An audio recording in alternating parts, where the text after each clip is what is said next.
qanday qilgan vaqtimizda oilamizdagi qizg'inlikni tunji yildagi o'xshash qizg'in holatda saqlay olamiz? Balkim aylar oilam uchun nurg'ulg'an jafolarni tortdim, kecha kunduz ishlayman, mushuning o'zi yetarli deb o'ylashi mumkin.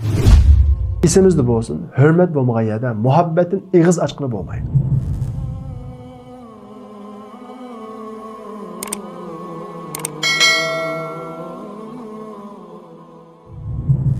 Yangi to'y qilganlarning turmushi taxminan 1 yilgacha nihoyat qizg'in kayfiyatda va xushallik ichida o'tadi. Shunga yangi to'y qilganlarning ba'zisi baldirroq to'y qilsam bo'pti ekan, to'yga kechikib qolibdi ekanman deb baldir to'y qilmaganlikqa pushaymon qilishadi. Lekin vaqt o'tgan sari tadrijiy ularning turmushga bo'lgan qizg'inligi, ya'ni turmushning temperaturasi tuvallaydi. Turmushning qizg'inligi tuvallagan vaqtida oilada surkilish boshlanadi. Demak, turmushning qizg'inligi inoq oilaningki eng muhim sabablarning birisi. Xo'sh, undaqda qanday qilgan vaqtimizda oilamizdagi qizg'inlikni tunji yildagi o'xshash qizg'in holatda saqlay olamiz? Turmushning temperaturasining tushib ketishining oldini ola olamiz. Men sizlarga tuanda turmushimizning qizg'inligini saqlaydigan, ya'ni tunji yildagi o'xshash qizg'in holda, xushal holda turmushimizning inoqlikligini saqlaydigan 3 omilni o'rtaqlashaman. Birinchisi, oiladagi rishtani saqlash. Yangi to'y qilganlar taxminan 1 yilgacha birsi-birsiga nihoyat qizg'in keladi. Er uydan sirtqa chiqib ketsa, ayolning erni ko'rgi siqib ketadi. Ermi sirtqa chiqsa, uyga qaytishga oldiraydi. Ammo vaqtning o'tishiga ergishib, bu xil kayfiyat yo'qaydi yoki ojizlaydi. Buni saqlab qolishning birinchi usuli bo'lsa, payg'ambarimiz Muhammad alayhisalomning bir sünneti. Yani Peygamberimiz Muhammed Aleyhisselam tahadu tahabbu. Hediye berişinglar. Yani özara hediye berişinglar. Er ayalga ayal erge hediye berişinglar. Yaxşı görürsüzler. Yani hediye berişinglar, birisi birisinglarni yaxşı görürsüzler. Yani aranlardaki rişte mustahkem buludu.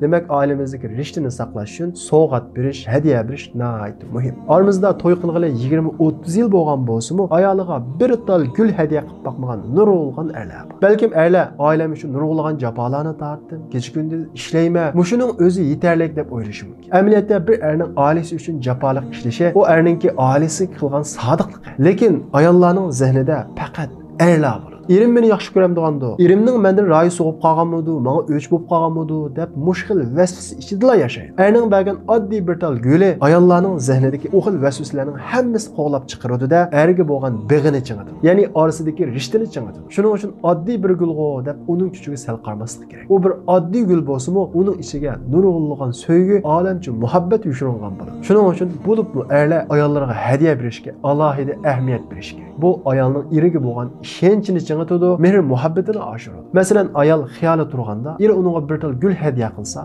erimning zehnida men bor ekanman, erim meni o'ylaydi ekan, erim menga ahamiyat beradi ekan deb o'ylaydi-da, eriga bo'lgan muhabbati beg'i texim o'chig'aydi. Shunga ayolimizga oddiy bir tal gul bo'lsa-mu hadiya qilishga sal qaramaydi. Bo'libmi hit ayam, to'y qilgan kun va shuning o'xshagan ma'lum munosabatli kunlarda hadiya berishning unumi texim yo'q. Ikkinchisi, ya'ni turmushimizning qizg'inligini saqlashdagi muhim omilning ikkinchisi bo'lsa, er ayollar birisi yeterli hurmatlash. Nurg'ulg'an erlar men ayolimni hurmatlayman deb o'ylaydi. Nurg'ulg'an ayollarmi men erimni hurmatlayman deb o'ylaydi. Amaliyotda hurmatning fi'li shakli bor, ya'ni amaliyat shakli bor. Masalan, ba'zi erlar ayollar gap qilsa, uning chiroyi qaramaydi, telefon qaraydi. Amaliyotda buni er uningga hurmatsizlik qildim deb qilmaydi, lekin bu ayolga nisbatan menga hurmatsizlik qildi, menga ahamiyat bermadi degan uchurni beradi. Shuning uchun yeterli hurmat nihoyat muhim. Yeterli degandan bo'lgan maqsad o'zimizning nazarda emas, qarshi tarafning nazarida yeterli bo'lgan hurmatni ko'rsatadi. Masalan, yana bir qism ayollar erining nimani yaxshi ko'radiganligi, nimani yomon ko'radiganligi, qanday ishlarni yaxshi ko'radiganligi,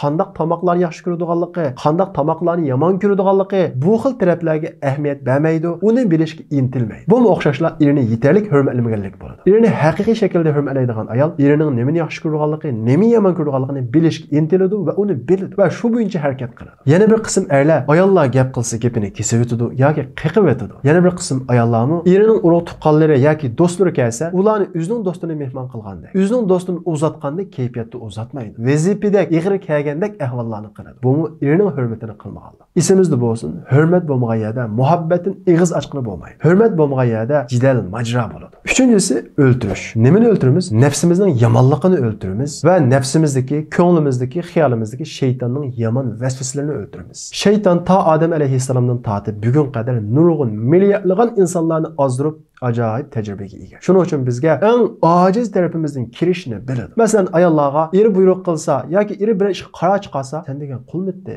Ering nima desa shuni deb o'ltiranding. Sen degan bir inson deb vasvasa qiladi. Eriga buyuntovlik qilishga, erining itoatidan chiqishga qiziqtiradi. Erni bo'lsa, boshqa ayollarni selishtirish orqali ayolni o'chko'sishga tirishadi. Shaytonning dunyodagi eng chong vazifasi bo'lsa, oilani buzish. Chunki oila buzilsa, jamiyat buziladi. Shunga iblis shayton, bola shaytonlari kishilarni ozdirib, nurg'ulg'an gunohga tushirsa-mu, ammo bir oilani buzgan shaytonga xush bo'lganchilik xush bo'lmaydi. Ya'ni shayton eng xushal bo'ladigan ishi bir oilada jidal majroning yuz berishi. Shuning uchun ayol men inoq oila barpo qilay degan maqsadga keladigan nafsining yomonligidan va shaytonning vasvasasidan qutulishi kerak. Buningdan nima orqali qutulamiz? Tuvandagi hikoyani bir anglasa, biz uningdan nima orqali qutulganligimizni tushunamiz. Bir yazda nayt ochiq yomon, sapra mijoz bir odam bor ekan. Bu odam ayoliga kunda dugudek aziyat beradi ekan, zulm qildi ekan. Lekin bu odam qilgan pushaymon qiladi ekan. Lekin bu odam bu odatini tuzdanmabdi. Bir juma kuni jumada imom ayoliga aziyat berganlarning zulm qilganlarning oxiratdagi oqibatining nayt ig'ir bo'lganligini bayon qildi. Buni anglagan heliqi odam men ayolimga to'la zulm qilib nayt ig'ir gunohkor bo'lib ketibdimi? Oxiratdagi oqibatim texim yomon bo'ldi ekan. Shunga men yaxshisi ayolimdan ajrashib ketay deb o'ylabdi. Lekin buning qaror berishni ilgari yaqin o'tadigan, doim gapini anglaydigan bir olim do'stiga maslahat silishni o'ylab, uning qishiga beribdi va uningga bo'lgan ahvollarni aytibdi. U do'sti, "Undaq o'ylagan bo'lsang, mayli, lekin mening ko'nglimga hozir bir ish kelyotdi. Sen bir oy ichida o'lib ketadi ekansan. Men shundaq bir bishoratlar ko'ryapti" debdi. Bu odam bu olim do'stiga nayt ishini ekan. Chunki u olim do'sti nayt taqvodor kishi ekan. Bu odamni qo'rqinch besishga boshlabdi va bu xiyolni yenibdi. Bir oy ichida o'lib ketsam, men ayolimga nurg'ulg'an aziyat beribdiman, zulm qilibdiman. Allohning oldiga borsam hisob berib bo'lmay qolmay. Men shu bir oy ichida bo'lsa, ayolimga yaxshilik qilib o'tay deganni o'ylab uyga qaytdi. Va uyga kirgandan boshlab boshqacha bir odam bo'lishga boshladi. Ayoliga nayt siliq muomala qilibdi. Ayoliga aziyat bermabdi, hech qanday zulm qilmabdi. Hatto ayoli ba'zi xatoliklarni o'tkazsa-mu, bo'pti deb o'tkazib o'tibdi. Ayoli bundan hayron qoldi. Bu odamga nima ta'sir qildi? Ajoyib o'ziga o'xshamaydigan bo'lib qolibdi. Xeyli ishlarni qilsam, bu sabr qiladigan bo'lib ketibdi.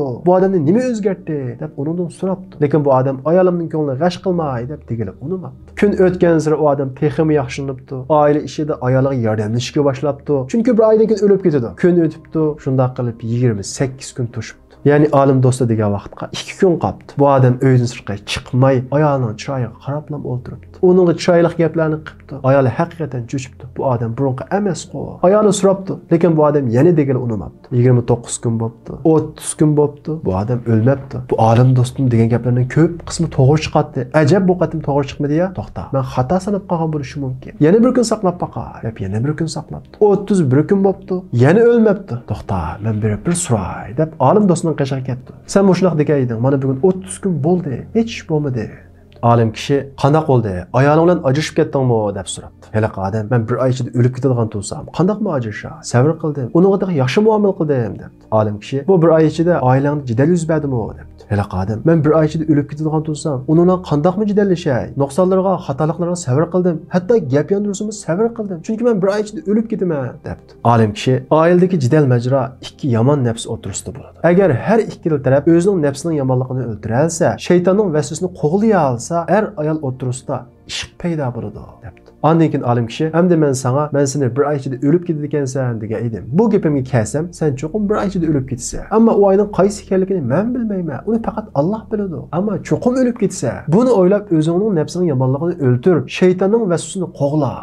Heliq odam olim do'stining bermoqchi bo'lgan darsi va o'gitini tushunibdi-da, uyga qaytibdi va bir oy ichida o'tganga o'xshash inoq oilasini davomlashtiribdi. Her bir ayol bunu bilishi kerak. Ya'ni bizning ko'nglimizda, bizning nafsimizda bizni yomonlikqa bo'ydigan bir nafsi bor. Shundaqla bizning oilamizni buzishga tirishayotgan bir dushman bor, shayton bor. Buning qarashtirish uchun biz o'limni unutmasligimiz kerak. O'lim bor, hisob bor. Ayolimiz qilgan har bir yaxshiligimiz mukofotga erishgandek, ayolimiz qilgan har bir yomonligimiz jazoga tortiladi. Ayolmi erga qilgan itoati har bir yaxshiligining mukofotini olgandek, erga qilgan buyuntovligi, itoatsizligi va xiyonatining hammasining jazosini oladi. Shuning uchun ayol o'limni aslab, xuddi at o'lib ketadigandak, hafta ichida o'lib ketadigandak, bir oy ichida o'lib ketadigandak yashasa, oilasi haqiqiy baxt, haqiqiy huzurni topa oladi. Ya'ni to'y qilib tunji yildagi o'xshash qizg'in kayfiyatda yashay oladi. Birisi birisining gapini ko'tara oladi, sabr qila oladi, ayol kishi qanoat qila oladi. Shuning uchun har birimiz unutmaylikki, hammamiz o'limga hukm qilinib bo'lgan insonlar. Ayol er uchun imtihon, sinoq.